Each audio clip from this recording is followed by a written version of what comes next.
Hare Krishna, everybody. Welcome back to the daily readings of Srila Prabhupada's books. We got Morgan here. He hasn't been here in a while. Haven't seen him. Hare Krishna, Morgan.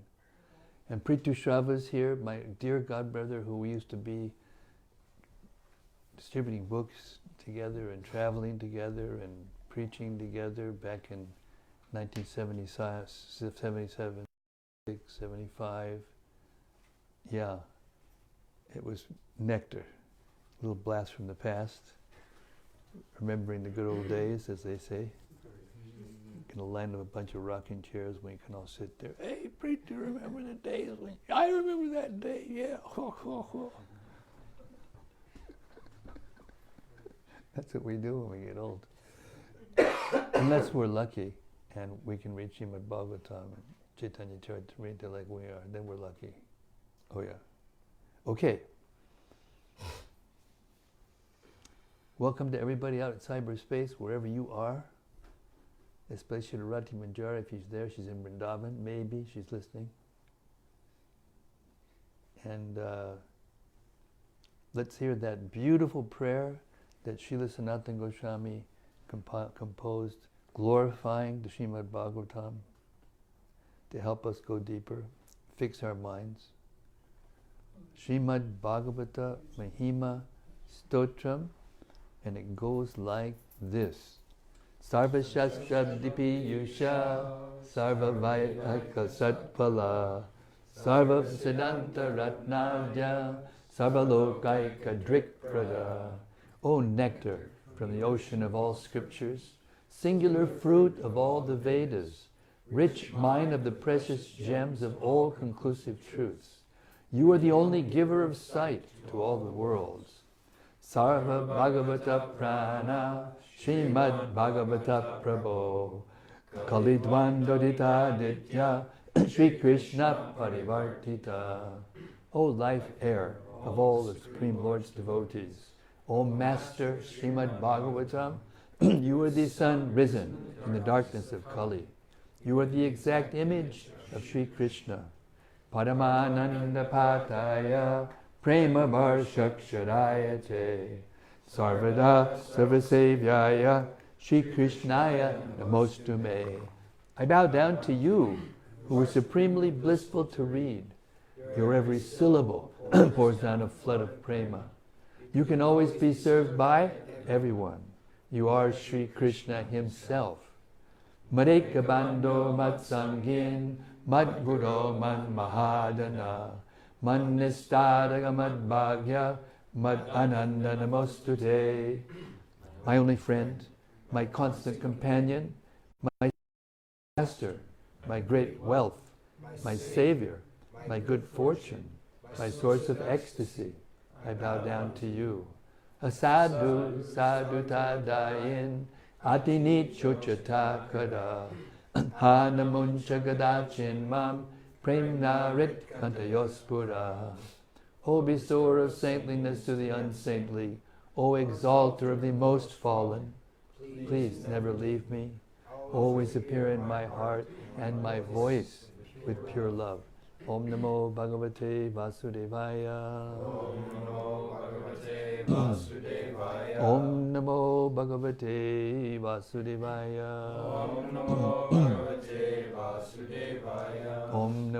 Bhagavate Vasudevaya. Okay, what subject, pray tell, was Prabhupada speaking on? How to get free from the illusory energy. Yeah, we heard about the illusory energy from Antariksha, and now from Prabhupada we're hearing how to get free from the illusory energy. We're on text 33.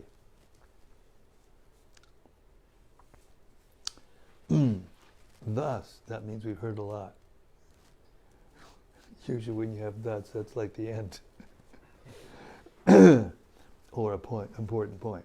Thus, learning the science of devotional service and practically engaging in the devotional service of the Lord, the devotee comes to the stage of love of Godhead.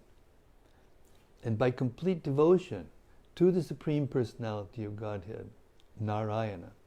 The devotee easily crosses over the illusory energy, Maya, which is extremely difficult to cross. Purport.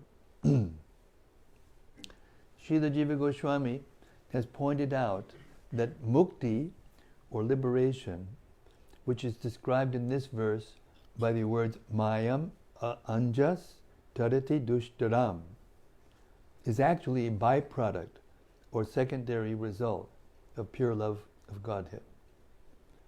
In the second verse of Srimad-Bhagavatam, it is pointed out, Dharma projita kaitavotra paramot nirmatsaranam satam bejam vastavam atnavastu shivadam tapa trayon mulanam. Srimad-Bhagavatam teaches the science of devotional service, in which the ultimate goal is pure love of Godhead. According to the Vaishnava Acharyas, mukti, or liberation, is a byproduct of love of Godhead. Shivadam tapa trayan mulanam. One should not approach the Supreme Personality Godhead for liberation, since one is automatically liberated by obeying the order of the Lord. Krishna's order is given at the end of Bhagavad Gita, Sarvadharman parityaja, mam ekam, sharanam braja. Every living being should give up his mundane conceptions of life and take full shelter of the Supreme Personality of Godhead, Krishna. If one carries out this order of the Lord automatically provides liberation, mukti. Actual happiness comes from loving God without any tinge of mental speculation or fruitive desire. Anyabhilashita shunyam, jnana karma janavritam, anakulyana krishnanu, shilanam, bhaktir uttama. One should render transcendental, loving service to Lord Krishna favorably and without desire for material profit or gain through fruitive activities or philosophical speculation. That is called pure devotional service. Bhakti Rasamrita Sindhu 1.1.11. So crossing over the insurmountable ocean of illusion, as described here, is not actually the principal result of Bhagavad Dharma or devotional service to the Lord, but is a byproduct of love of God. Text 34. King Nimi inquired. So that was not only towards the end, I think that was the end of Prabhupada. Not the end, but the end of his instructions, teachings. King Nimi inquired, please explain to me the transcendental situation of the Supreme Lord, Narayana, who is himself the absolute truth and the super one. You can explain this to me because you are all most expert in transcendental knowledge. Purport. According to Srila Sridhar Swami, in the previous verse, the sages informed the king, Narayana paro mayam anjas tarate dushtaram. Simply by unalloyed devotion to Lord Narayana, one can very easily cross over the ocean of material illusion. Hare Krishna. Hari Bol. Hari Bol.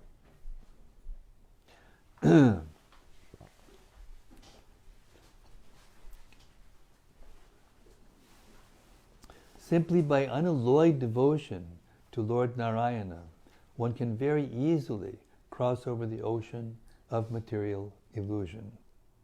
Therefore, in this verse, the king is requesting specific information about the Supreme Personality of Godhead, Narayana. It is significant in this verse that the king refers to the Supreme Lord as Narayana, Brahman, and Paramatma.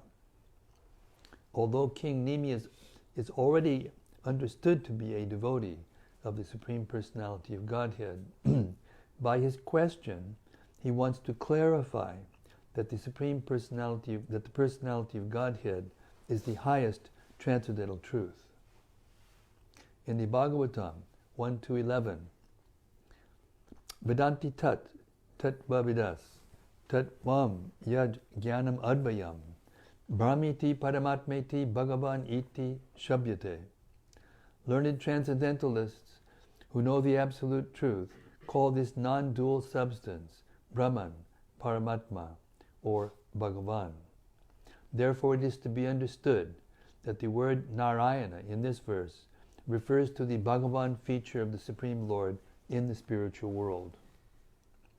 Generally, the speculative philosophers become attracted to the impersonal Brahman feature of the Absolute Truth, whereas the mystic yogis meditate upon the Paramatma, the Supersoul within everyone's heart. On the other hand, those who have achieved mature transcendental knowledge surrender directly to the Supreme Personality of Godhead, Bhagavan, who is eternally situated in his own abode, called Vaikuntadam. In the Bhagavad Gita, Lord Krishna clearly says, Brahmano hi pratishtaham. I am the source of the impersonal Brahman. Similarly, it is described in Srimad-Bhagavatam that the Supersoul, Chirodakashayi Vishnu, is a secondary plenary expansion of the Supreme Personality of Godhead, Krishna. King Nimi wants the sages to make clear that the Supreme Personality of Godhead is the original feature of the Absolute Truth, and therefore he places his question before the next of the 9 Yogendras, Pipalayana. According to Srila Bhaktisiddhanta Saraswati Thakur, the word nishta can also be translated as firm faith. In this sense, Nimi Maharaj is inquiring about the process of developing perfect faith in the Supreme Lord, Bhagavan Nishta. Text 35. Shri Pipalayana Uvacha. Shri Pipalayana said, the Supreme Personality of Godhead is the cause of the creation, maintenance, and destruction of this universe. Yet he has no prior cause. He pervades the various states of wakefulness, dreaming, and unconscious deep sleep, and also exists beyond them. By entering the body of every living being as the Supersoul, he enlivens the body, the senses, life airs, and mental activities, and thus all the gross and subtle and gross organs of the body begin their functions. My dear King, know that personality of Godhead to be the Supreme. Purport. In the previous verse, King Nimi inquired about various aspects of the Absolute Truth, namely Narayana, Brahman, and Paramatma. Now the sage Sri Pipalayana explains these 3 features of the Absolute Truth in the same order in which the king mentioned them. Stit Yud Bhava Pralaya Hetu refers to the Supreme Personality of Godhead, who expands himself as the triple Purusha incarnations, Mahavishnu, Garbhodakashayi Vishnu, and Chirodakashayi Vishnu.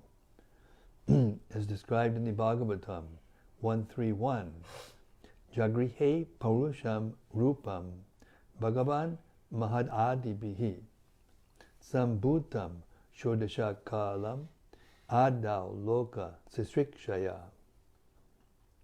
In the beginning of the creation, the Lord first expanded himself in the universal form of the Purusha incarnation and manifested all the ingredients for the material creation. And thus at first there was the creation of the 16 principles of material action. This was for the purpose of creating the material universe. Thus, the Supreme Personality of Godhead, Narayana, is mentioned here as Hetu, or the supreme cause of the creation, maintenance, and annihilation of the cosmic manifestation situation. Still, there is no cause of the Lord himself. He is Ahetu, as expressed in the Brahma Samhita. Anadir Adir Govinda Sarva Karana Karanam. The Supreme Lord is the cause of all causes, and being the eternal, absolute truth, he has no cause of himself. The word ahetu has also been explained by Srila Jiva Goswami to indicate that the Supreme Lord has his original form as Krishna in his own transcendental abode called Krishna Loka. Since Krishna is always engaged in his blissful pastimes in the company of his eternally liberated associates, he is aloof from the affairs of this world, which is created by his external potency known as Maya. Therefore it is stated, Jagrihe Purusham Rupam. The Lord expands himself as Narayana and Vishnu to facilitate the gross illusion and gradual rectification of the conditioned souls. The Lord's aloofness from the material creation is also described in the Vedas. Natasya karyam karanam chavidyate. The absolute truth has nothing to do, since everything is done self-sufficiently by his multipotencies. Srila Bhaktisiddhanta Saraswati Thakur has pointed out that even though the Supreme Lord Krishna is ahetu, or causeless, and aloof from the cause of material creation, the Lord is also described in this verse as hetu, or the ultimate cause of the creation, maintenance, and annihilation of the material manifestation, because he expands himself as Paramatma, or the Supersoul, who acts as the prime mover of the cosmic manifestation. The word ahetu may also be understood in another way. In the Bhagavad Gita 7.5, the Lord says, Apariyam itastwanyam prakritim vidime param jiva bhutam mahabaho yayedam daryate jagat. The conditioned living entities, jiva bhuta, desire to engage in sense gratification with their material senses. Manat shastranindriyani prakritistani karshati. Thus the creation of the material world becomes necessary. In fact, the material cosmic manifestation continues to exist because of the desires of the conditioned souls to exploit it. Yayidam daryate jagat. The government must create a prison to accommodate those citizens who are inclined to criminal activity. There is no need for any citizen to live in the obnoxious conditions of the prison, but because a certain portion of the population is inclined toward antisocial behavior, the prison becomes necessary. In a higher sense, the prisoners themselves can be considered the hetu, or the cause for the construction of the prison. Similarly, the Supreme Personality of Godhead expands his internal potency according to his own desire to increase the ananda, or transcendental bliss of himself and his pure devotees. But he manifests the material universe in response to the illicit desires of the conditioned souls to live a life of sense gratification in willful forgetfulness of him.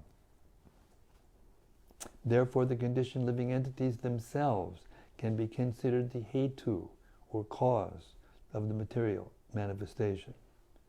The external potency of the Lord, Maya, who is charged with the duty of material manifestation, is called Chaya, or the shadow of the Lord's internal potency. Shrishti Sthiti Pralaya Sadhana Shaktir Eka Chayayeva Yasya Bhuvanani Vibharti Durga. The Lord does not personally desire to manifest the shadow potency called Durga, or Maya. The blissful spiritual planets, eternally manifest, contain the best possible facilities for the living entities who are parts and parcels of the Lord. But the conditioned souls, rejecting the inconceivable eternal living arrangements the Lord has kindly provided, prefer to seek their misfortune in the shadow kingdom called the material world. Thus, both Durga and the conditioned living entities may be considered the hetu, or cause, of the material manifestation. Since Lord Krishna is ultimately Sarva Karana Karanam, the cause of all causes, he is to be known as the ultimate, supreme cause. But how the Lord functions as the supreme cause of the material manifestation, Sthit Yud Bhava Pralaya Hetu, is described in the 13th chapter of the Bhagavad Gita. Upadrashtanumantatcha, the Lord acts as the overseer and permitter. The actual desire of the Supreme Personality of Godhead is stated very clearly in the Bhagavad Gita. Sarva dharman parijajya mam ekam sharanam braja. The Lord desires every living entity to give up the shadow potency of Maya and return to the actual substance, vastavam, vastu, which is the eternal kingdom of God. Although various aspects of the Absolute Truth are being described, the Absolute Truth is ultimately one, as stated in this verse, Tad avehi param narendra. King Nimi inquired about Brahman, and now this verse says, Yat swapna jagara susuptishu shadbihischa. The Lord's all-pervading feature within wakefulness, dreaming, and deep sleep, and his existence beyond these three mental states, are understood to be manifestations of Brahman, the spiritual potency of the Lord. Finally, the statement Dehendriyasu Ridiyani Charanti Jena Sanjivitani can be understood to refer to the Paramatma feature of the Lord. When the Lord expands himself as Chirodakashayi Vishnu, the third of the three Vishnu features, and enters the heart of every living entity, the gross and subtle organs of the body become enlivened for continuing the chain of fruitive activity called karma. According to Srila Vishwanath Chakravarti Thakur, the multifarious manifestations of the Supreme Personality of Godhead do not compromise his supremacy as one without a second. The Absolute Truth is Paravyoma Nata, or the Lord of the Spirit, Paravyoma Nata. You know, Radhanath, Vaikuntanath, Paravyomanath. The Lord of the spiritual sky, who appears as two-armed Shyamasundar, as four-armed, as eight-armed, or as having 1,000 arms. In each aspect, his body is eternal and full of bliss and knowledge, Sachidananda Murti. He appears on earth as Vasudev. He appears on earth as Vasudev, and within the causal ocean as Mahavishnu. He lies on the milk ocean as Chirodakashayi Vishnu, and rescues his helpless young devotee as Nrsingadev.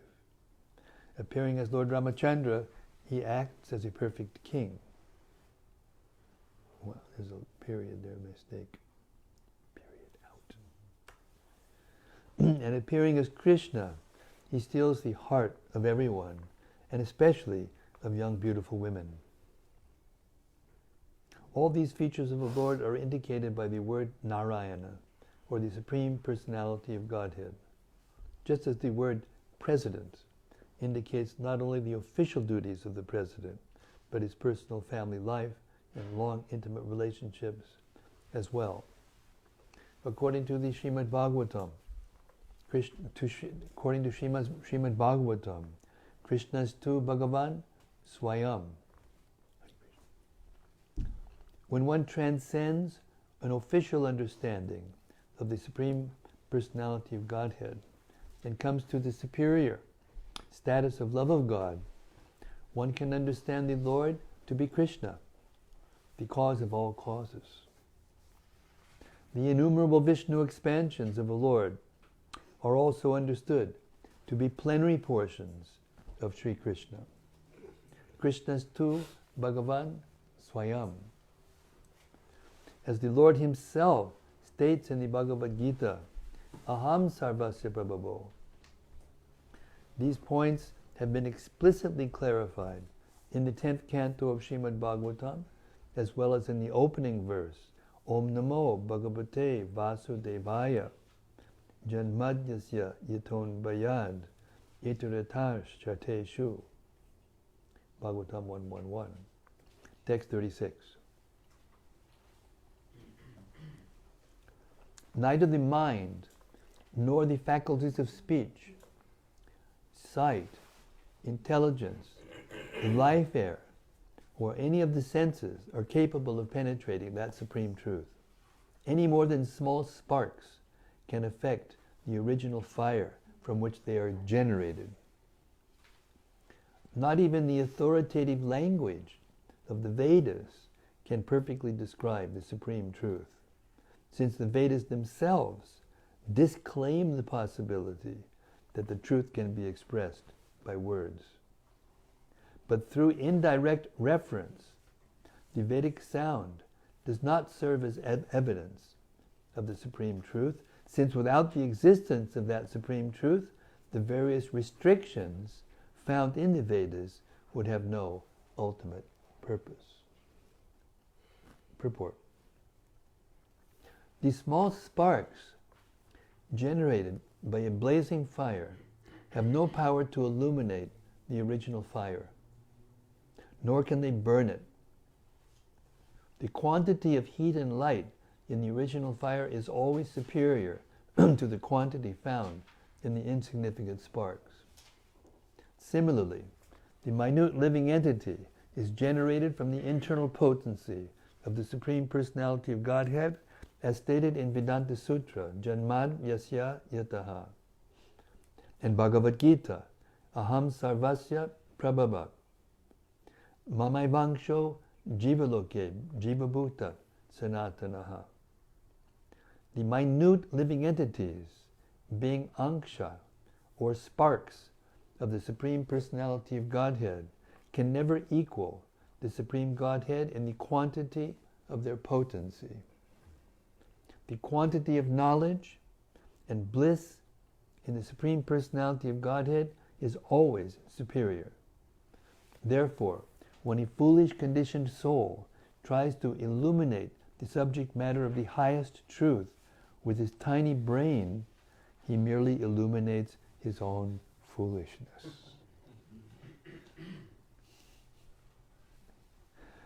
The Personality of Godhead has personally spoken Bhagavad Gita, which is the blazing fire of perfect knowledge that burns to ashes the insignificant speculations and theories of so-called philosophers and scientists regarding the ultimate truth. The Supreme Personality of Godhead is called Rishikesha, or the Lord of everyone's senses. Because the Personality of Godhead has supreme seeing power, hearing power, touching power, smelling power, and tasting power, the living entities in a limited sense can also see, hear, touch, smell, and taste by the mercy of Rishikesha. This idea is expressed in the Brihat Aranyaka Upanishad 4.4.18. Pranasyam pranam utachakshushas chakshuruta shotasya shotram anasyanam manaso ye mano viduhu. The Supreme Truth is understood to be the life air, sustaining everyone's life air, the vision of everyone's eyes, the hearing power of the ear, and the sustenance of food itself. The obvious conclusion is that the Supreme Truth can be known by His own causeless mercy and not by our foolish attempts to bring the all-pervading truth within the insignificant boundaries of our intelligence. It is stated in the Taittiriya Upanishad 2.4.1, Ito bhacho nivartante aprapya manasa saha. The descriptive power of speech fails in the realm of the Supreme Truth, and the speculative power of the mind cannot achieve him. But because such statements of Vedic Shrutis are in themselves descriptions of the Absolute Truth, one may consider such Vedic statements contradictory. Therefore, in this connection, it is stated, Shabdo pibodaka nishedhayatma moolam artoktam aha.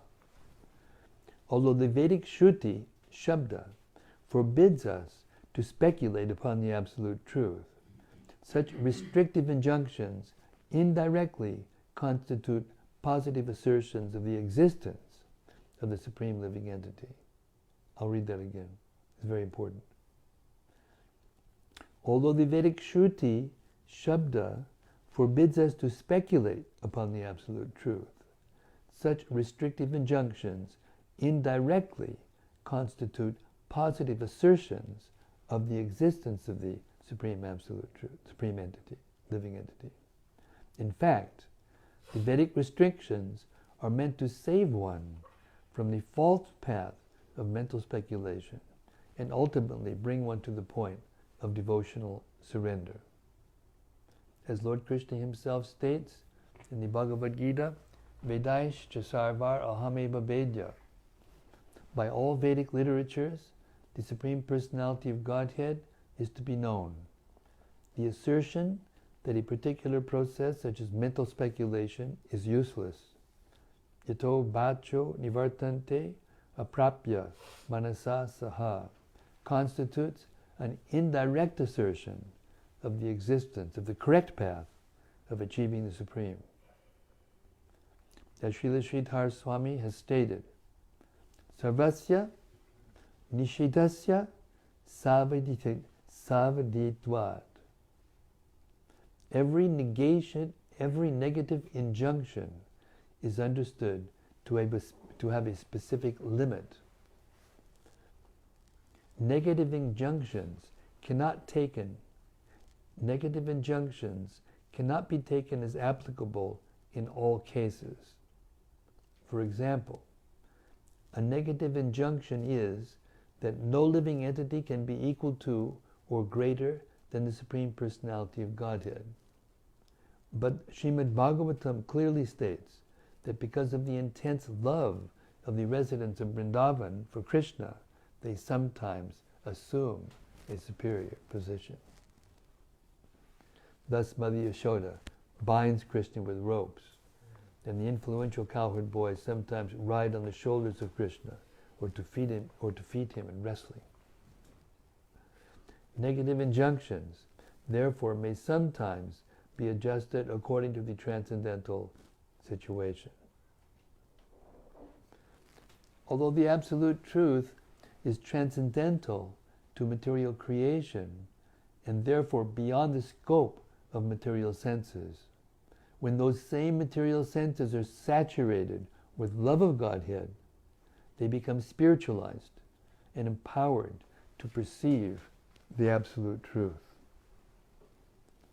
As stated in the Brahma Samhita 538, Premanjana Chudita Bhakti Bilochanena Sandak Sadaiva Ridiyeshu Vilokayanti Yam Shamasundara Machintya Gunasa Rupam Govindam Adipurusham Tamaham Bhajami.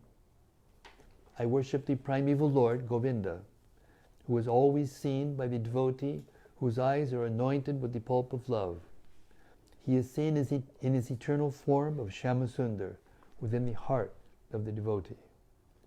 In the Bhagavad Gita 11.8, Lord Krishna says to Arjuna, Natumam shakshase drashtum aninava sochakshusha divyam dadamite chakshu pashyame yogamaishwaram. But you cannot see me with your present eyes. Therefore, I give you divine eyes. Made it. Way to go. Nice going. But you cannot see me with your present eyes. Therefore I give you divine eyes, by which you can behold by mystic opulence. Similarly, Srimad-Bhagavatam describes many incidents in which the Supreme Absolute Truth revealed himself to his devotee, as in the histories of Prahlad Maharaj, Dhruva Maharaj, Prithu Maharaj, Kardama Muni, the Pandavas, and the Gopis. Therefore, the Vedic assertions that the Absolute Truth is beyond the power of the eyes refers to those who have not received transcendental eyes by the mercy of the personality of Godhead. But the Lord's own transcendental senses, which are the source of our limited senses, are confirmed in the Shruti, as in the following statement from the Kena Upanishad 1.4. Yad vacha nu byuditam yena vag abhyudyate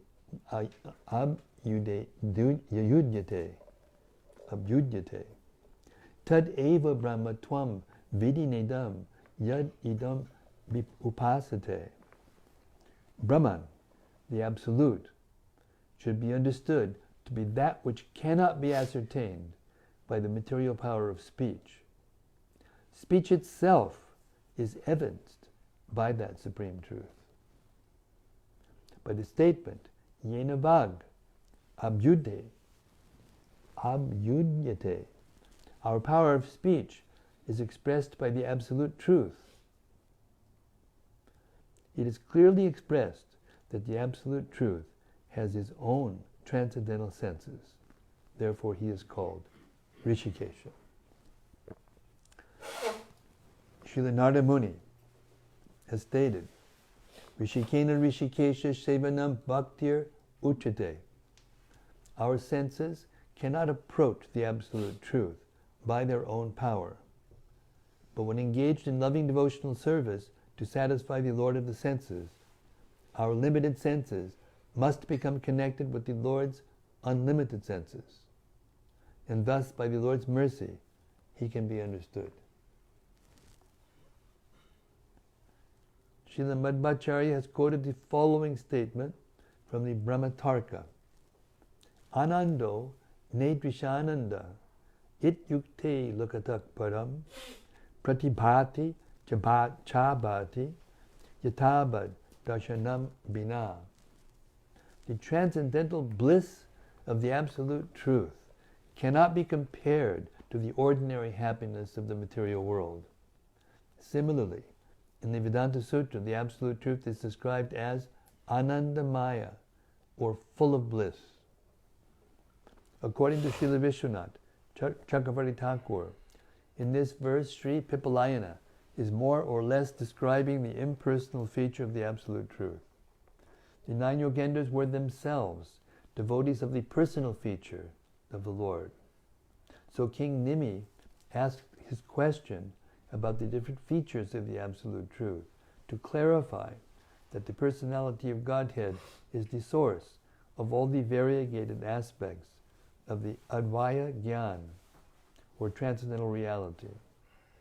This is also expressed by the following statement in Shruti. Tam Tavapanishad Purusham Prichchami. I am inquiring about that Supreme Person revealed in the Upanishads. If the Absolute Truth were actually inaccessible by words, there would be no meaning to the Vedic literature, which consists of collections of transcendental words. Can we hear that again? If the Absolute Truth were actually inaccessible by words, there would be no meaning to the Vedic literature, which consists of collections of transcendental words. Since the Vedic descriptions of the truth are to be taken as infallible, it is impossible to maintain that the power of speech is in all cases unable to describe the truth. After all, the Vedic mantras themselves are meant to be spoken and heard. Therefore, the injunction that neither the mind nor speech can approach the Absolute Truth, naitan mano vishati bhag utam, cannot be taken as applicable in all cases. Rather, it is a warning to those who foolishly try to encompass the Absolute Truth by their own puny, speculative powers. Since the Vedic injunctions, either positive or negative, are to be taken as realistic descriptions of the Absolute Truth, the process of hearing and repeating Vedic knowledge, since the Vedic injunctions,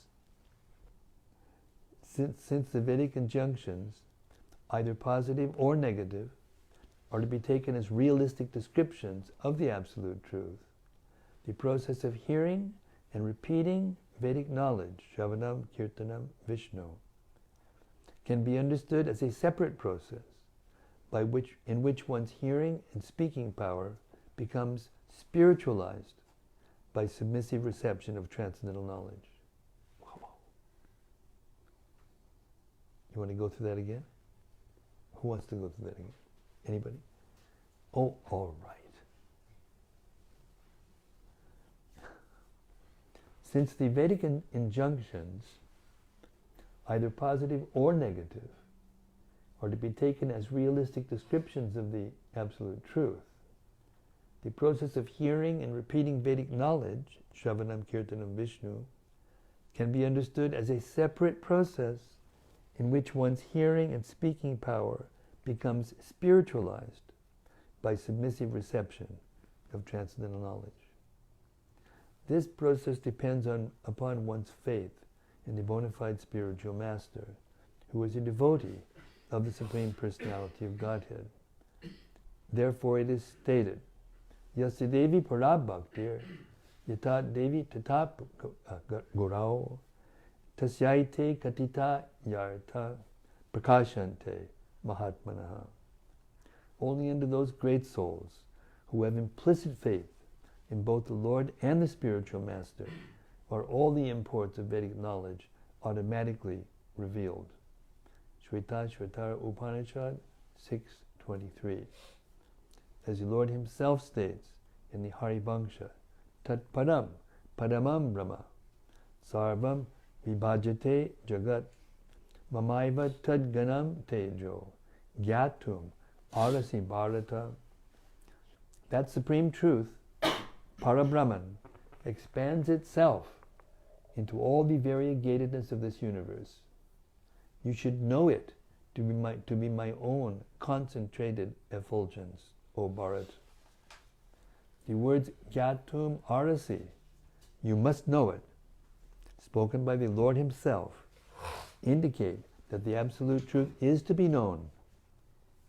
But one must surrender to the truth rather than waste time in foolish speculation.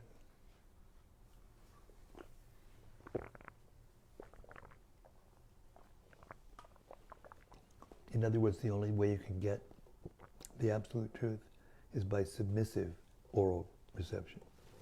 That's it.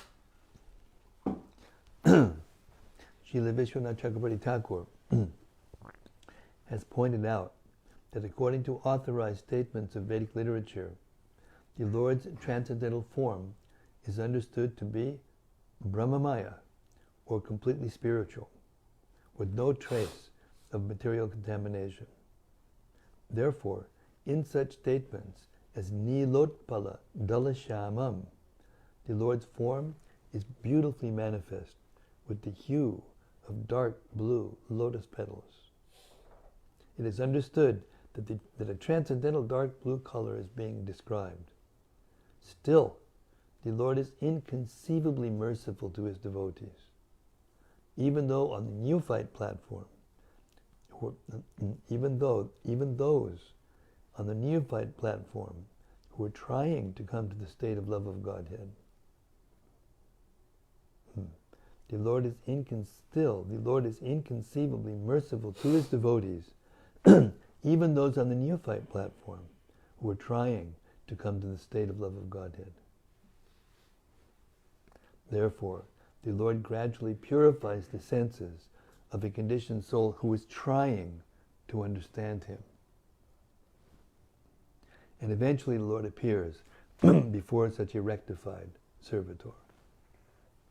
This is extremely important. You get that point?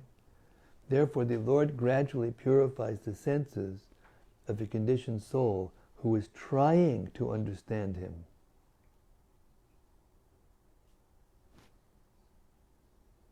That implies,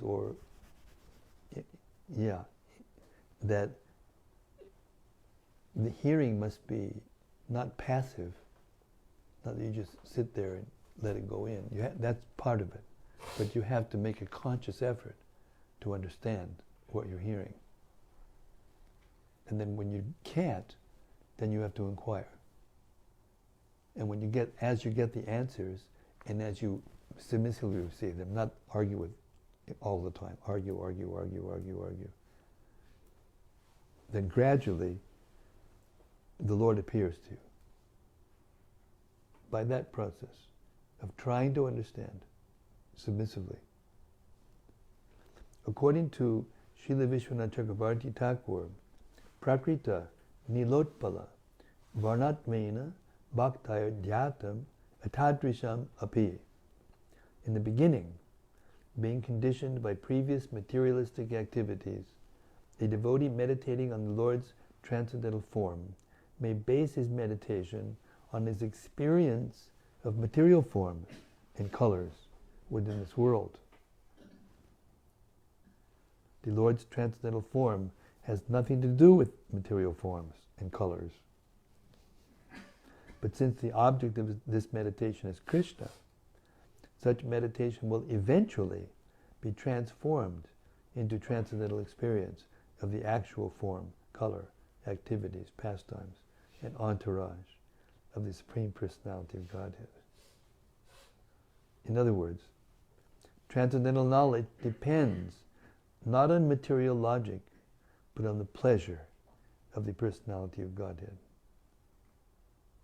If the Lord is pleased by His devotees' sincere attempt to understand Him, the Lord can immediately circumvent. It's mystic power. Who's watching? Watch her. Somebody watch her. She's like this.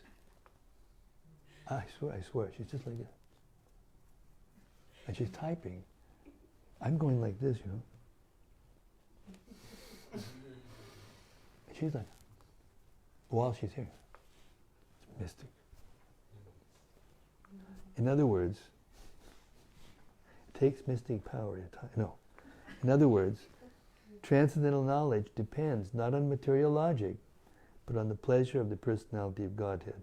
If the Lord is pleased by His devotees' sincere attempt to understand Him, the Lord can immediately circumvent all these so-called technicalities of material logic and Vedic injunctions and reveal Himself to His pure devotee.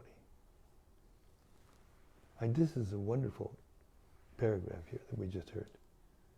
It's the secret. This is the secret of how to realize God. Unless one accepts this omnipotency of the Personality of Godhead, there is no hope of approaching the Absolute Truth. It sounds like a hit 22. It sounds like circular reasoning. And unless you understand, unless you accept He's omnipotent, you can't understand. But you have to try to understand that He's omnipotent.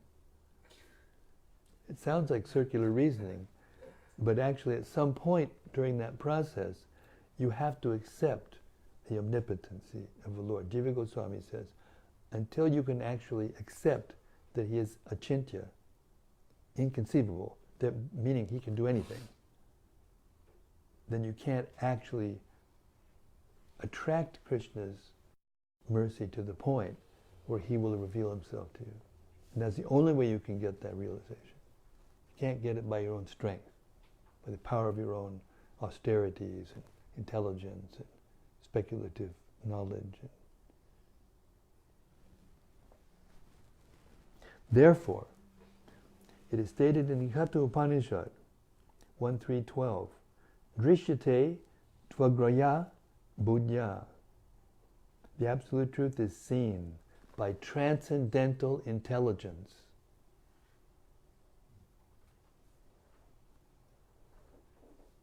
Means transcendental intelligence is something different than your IQ or your EQ or whatever they call it nowadays.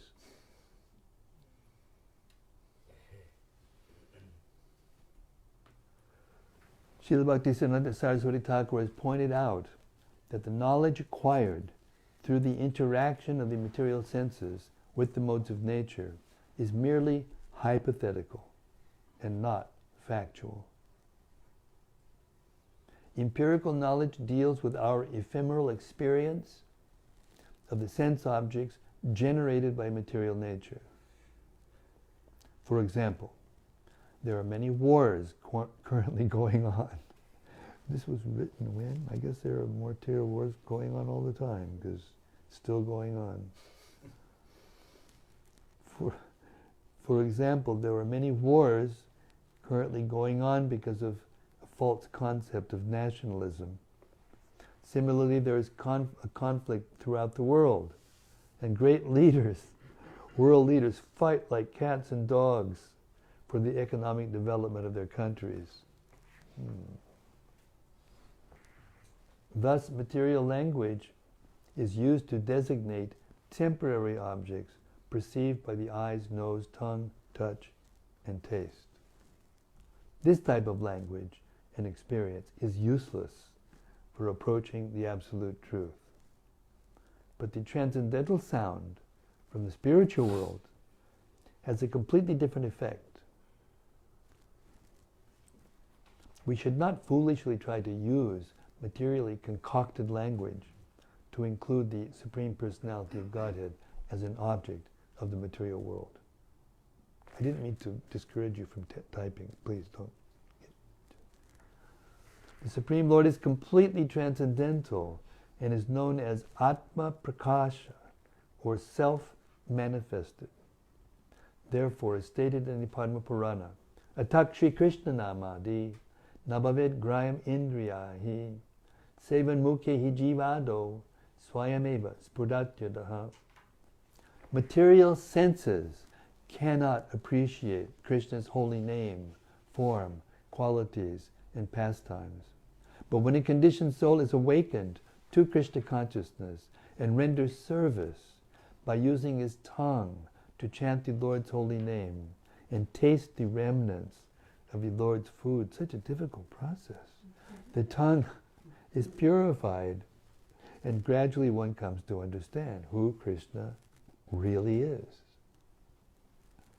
If one surrenders to the Supreme Lord, taking shelter at his lotus feet, one's spiritualized senses gradually become empowered to perceive the Lord. Mere empiricism and material logic have a limited jurisdiction within the external energy of the Supreme Lord and cannot apply to those things which are eternal. In this regard, Srila Bhaktisiddhanta Saraswati Thakur has quoted the following verse from Srimad-Bhagavatam 7:5-32. Naishang matis tabad urukramang grim sprishatyanartha bhagamo yadartaha mahiyasang padarasho bhishekam niskinchananam nanivrityavat. Unless they smear upon their bodies the dust from the lotus feet of a Vaishnava, completely freed from material contamination, persons very much inclined toward materialistic life cannot be attached to the lotus feet of the Lord, who is glorified for his uncommon activities. Only by becoming Krishna conscious and taking shelter at the lotus feet of the Lord in this way can one be freed from material contamination. Although Sri Pipalayani is expressing that the Absolute Truth cannot be approached by material senses, the sage himself is describing the Absolute Truth with transcendental senses. And King Nimi is able to understand this transcendental sound because he has surrendered at the lotus feet of pure devotees, the Yogendras.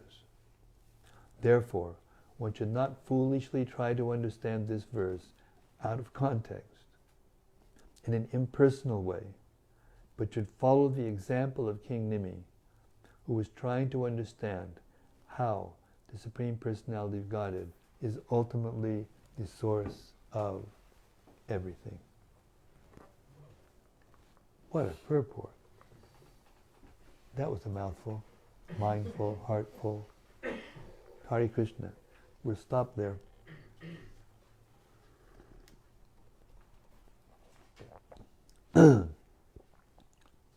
Okay, time for our open mic session, part of our program. Anybody who heard something that stuck in their minds, or that they want to reflect upon, or discuss further, or ask questions about, please do.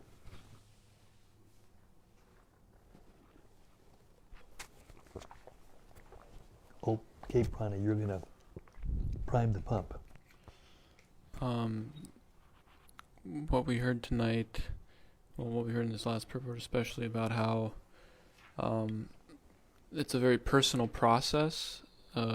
Krishna is involved. It's not mechanical. It transcends our material, mechanistic logic. It was an interesting train of thought because in this morning's Bhagavatam class, Donna Kali Mataji was speaking of verses 1 to 16 through 18, talking about how when one renders service to the pure devotees, then they get this taste. When his better half speaks, listen up, because she gives fantastic classes. Go ahead. Yeah, it was a wonderful, wonderful class.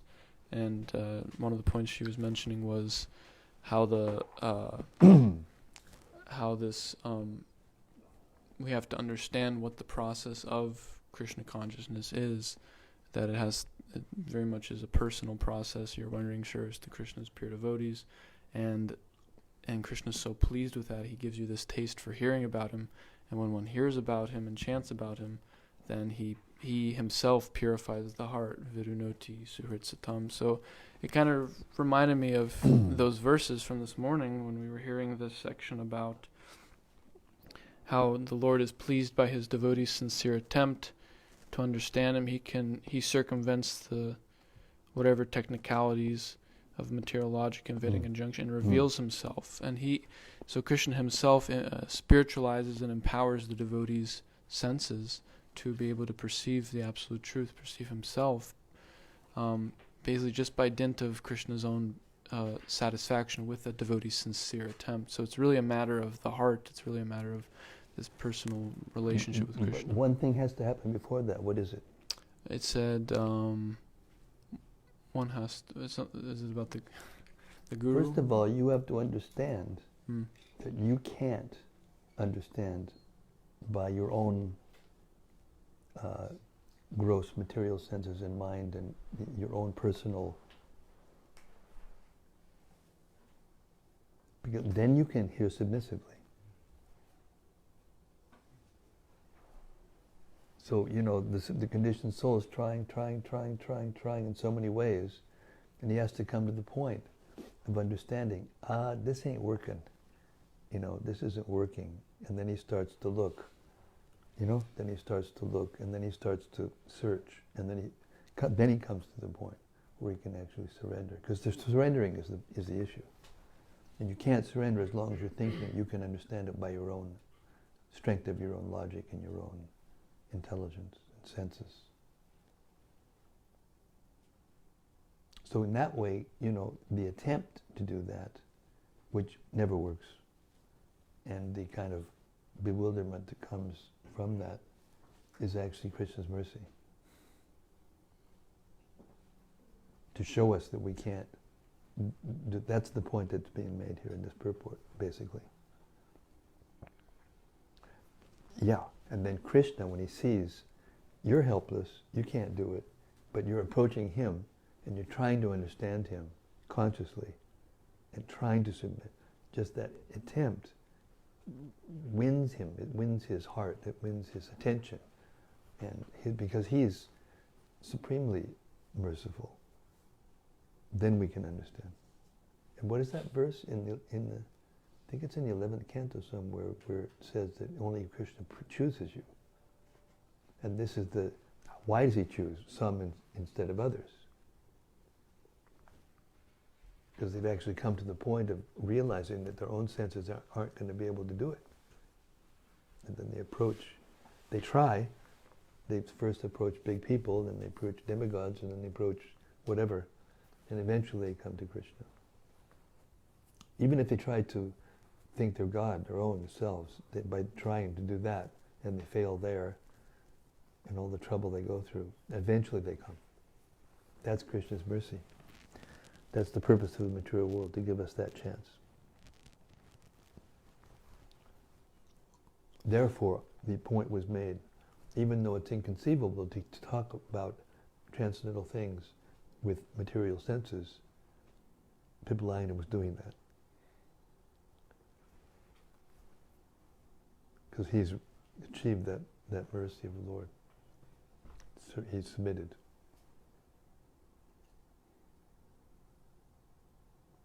So that idea that you said, plus this idea, you put it together, bingo, it's like, you pull the end when it's all, it all comes out, all the goodies come out,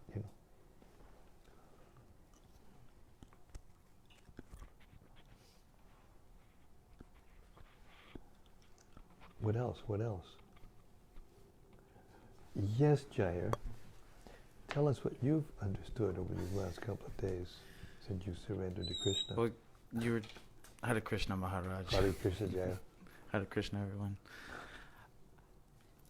Earlier you were mentioning the importance of surrendering, and I recently had one of my close friends reveal to me his spiritual revelations. And he seemed all puffed up and really excited, but he was pretty much doing exactly what you just mentioned. He was pretty much creating his own philosophy on life and such.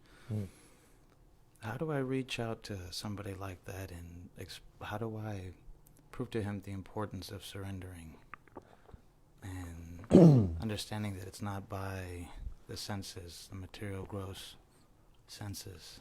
I think that well, of course, it depends on the person. Oh, yeah. It depends on each individual person, how much they can take. We're not all the same. Yeah, and you're, as you become mature and experienced, then you'll know what to say and do. But when people are brand new and they have that kind of attitude, the safest thing is to give them prasadam. Because they just get it. It's prasadam's magic right there. The only way to a man's heart is through his stomach. Yeah, there's a transcendental application. Thank you. And then from there, he'll say, yeah, okay. You got some more of that? This ain't all that bad. You got some more of that? Oh yeah, come over to the temple, we'll show. Really? Okay.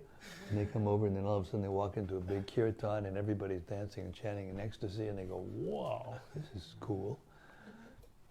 Who needs a disco? I like that. That's Lord Chaitanya's movement. Prasadam, chanting and dancing, and hearing the Srimad-Bhagavatam. And the truth is, I've been doing this for 47 years, and I relied completely on prasadam and, the big kirtans and that. But now I've come to understand that we have to do this. Not that we have to become scholars, but everyone actually has to do this. Because the intelligence has to be awakened, then you have to try to understand. And that comes from the stimulation of hearing Bhagavatam in the association of devotees. Once one has come to that point of having had a spiritual experience, that the faith is strong enough that we'll try to understand. Even neophytes can try to understand. And by that trying to understand, and the prasadam and this other thing, hearing the Bhagavatam, then it teaches us how to chant properly, how to do things properly, how to perceive things properly. Our material conceptions become, adjusted into spiritual conceptions. And that's the process. And it's actually the assimilation of knowledge. And it works in all spheres, in all subjects.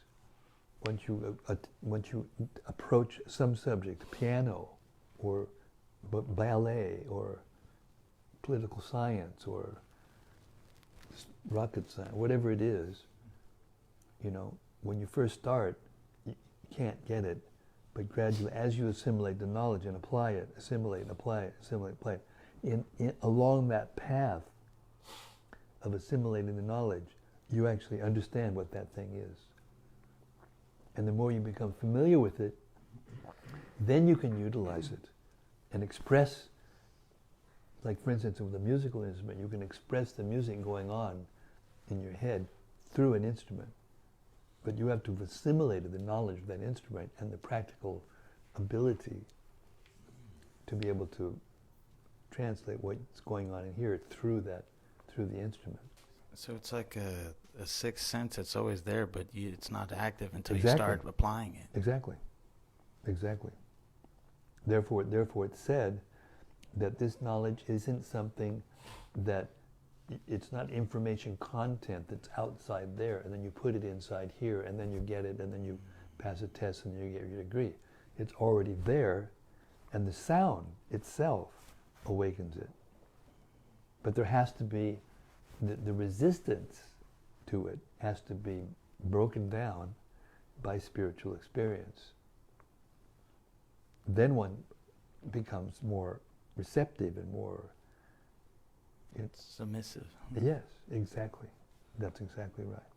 Therefore, only by submissive oral reception can you receive this knowledge. But it's not like that. It's like, who said? Yeah, it was prana. It's not mechanical. It's the super soul inside the heart. Prabhupada defines, and it's defined in the Gita also, transcendental intelligence is the form direction between the super soul and the soul. So the super soul has to be inclined. And he's inclined to those who are inclined to him.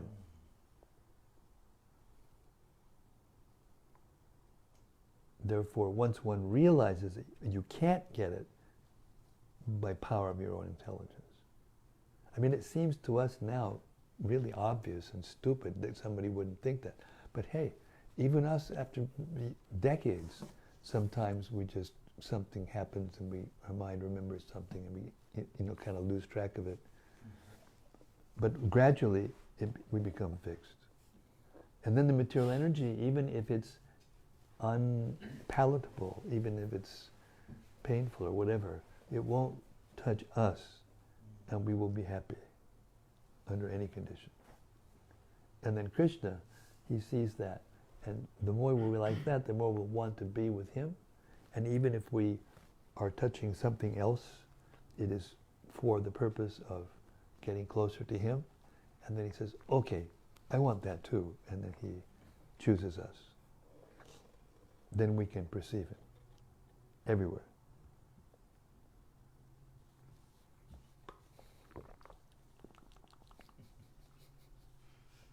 Rasuham, Aptikonteya, and a taste of water. Hare Krishna.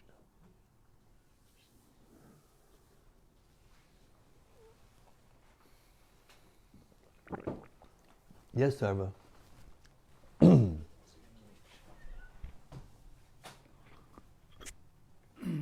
A few times Srila Prabhupada used the phrase cultural conquest, and many things in the Indian culture he didn't shy away from, like he didn't dress in a suit like some Indians who came to the West, and he promoted deity worship and didn't name it the International Society of God Consciousness, but didn't shy away from the culture, but some aspects of the culture may not be essential.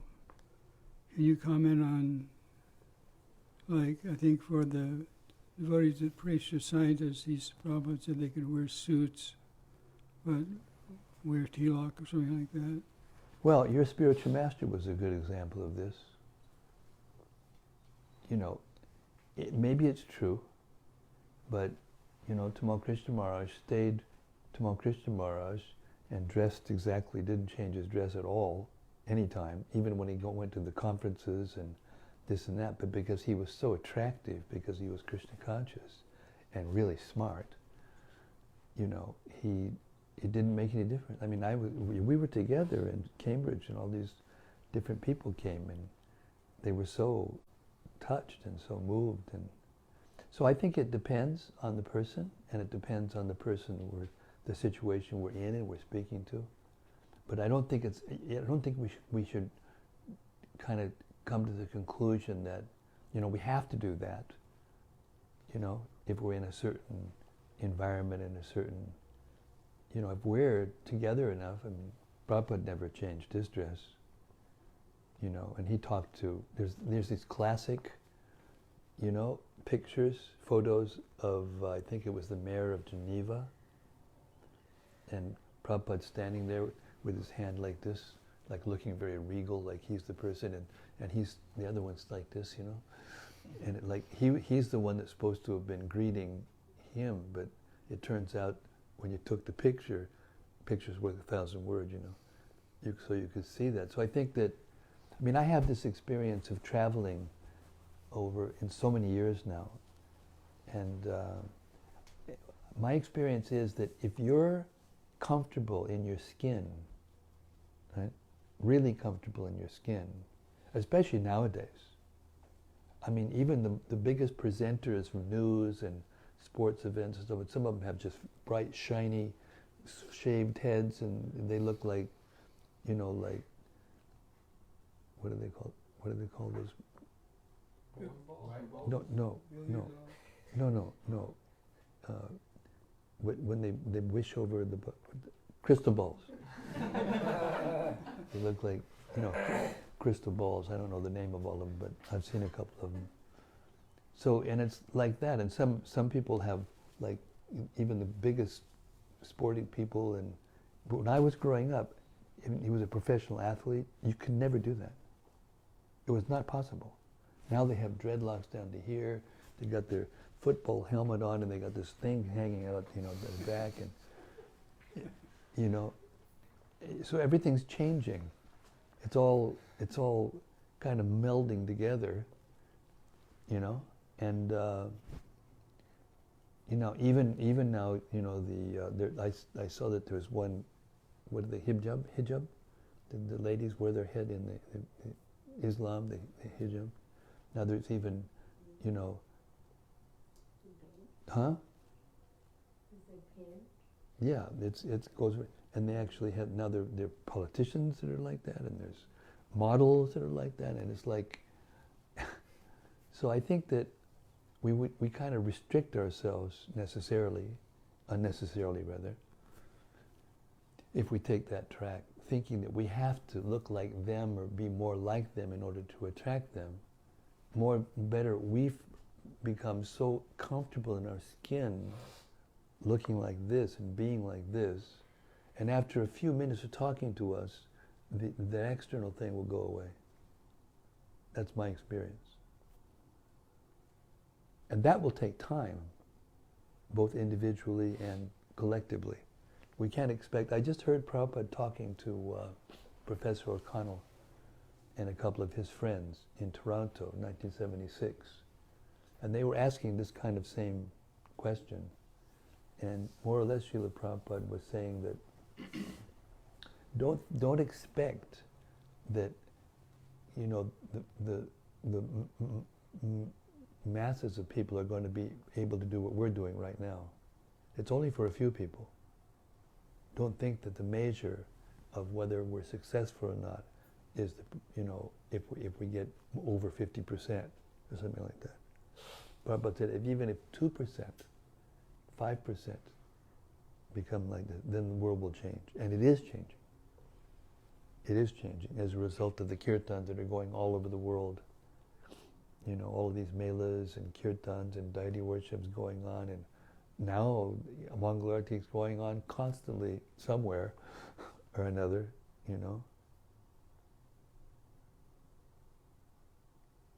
It's called nishtha. It's called firm faith in the process and firm faith in how much more Krishna conscious the world is now than it was 50 years ago, and how it's going to be 50 years from now if we keep going, rather than try to adjust it, because we're not going anywhere, so we got to adjust it. So Prabhupada never how do I say this?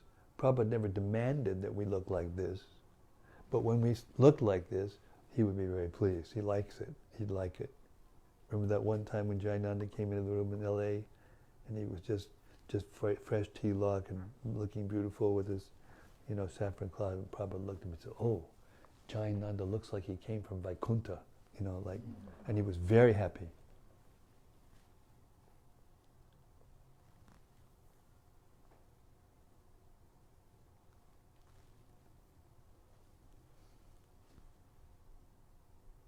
So I don't think it's not a formula like that. The formula is the more Krishna conscious we become, the more other people will be attracted to us and become Krishna conscious by our association. It's the principle of association, You get an iron rod hot enough and it'll be like fire and it'll burn. So we become Krishna conscious enough, people will come and be Krishna conscious and they'll want to be like us. Isn't it? Isn't it? See? It's how convinced we are and how much we are absorbed. How absorbed we are.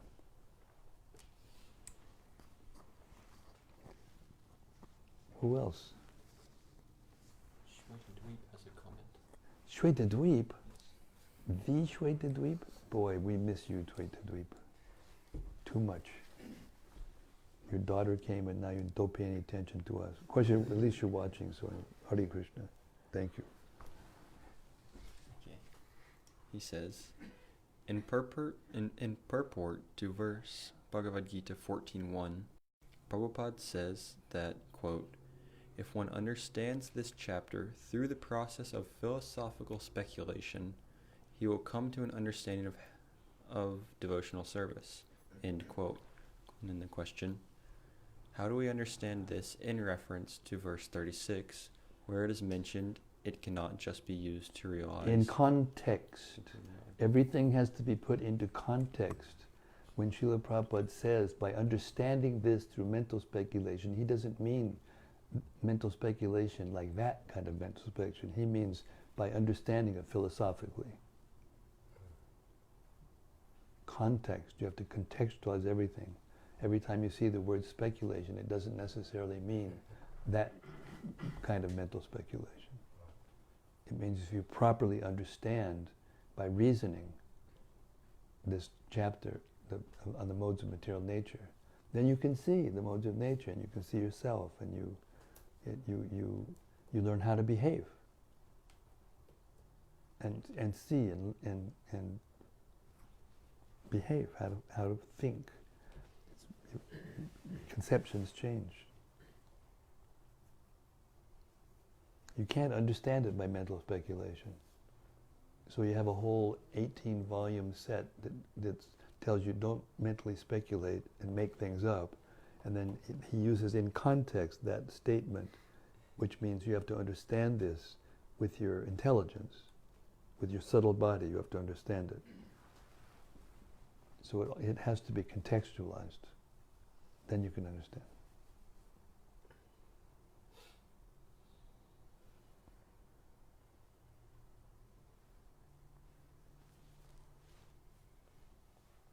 Okay, it's 7:30. I'm going to start now because I haven't been able to record for the last few days because Rasik has been sick. Is he better now? Is he getting better? Can you tell? You can't tell. I Can't say. It's hard to say. I'm in contact with him. Every day he's getting a little better, but he's still not well. But I'm counting on getting up early and doing 100 pages tomorrow. We've got to do 100 pages a few days in a row to make up for it. Hare Krishna. Yeah. Okay, all glories to Pipalayana and the Navyogendras. All glories to the present sages that are gathering every night to understand, trying to understand the Srimad-Bhagavatam. It's creating a lovely atmosphere. We invite everyone to come. Even those in the community who may be listening, try to come. And Srimad-Bhagavatam ki jai. Gaur Premanandi. See you tomorrow, 6 o'clock, same time, same place, same station. Live studios here at Radha Lane, ISKCON of Houston. Hare Krishna. See you tomorrow. Hare Bo.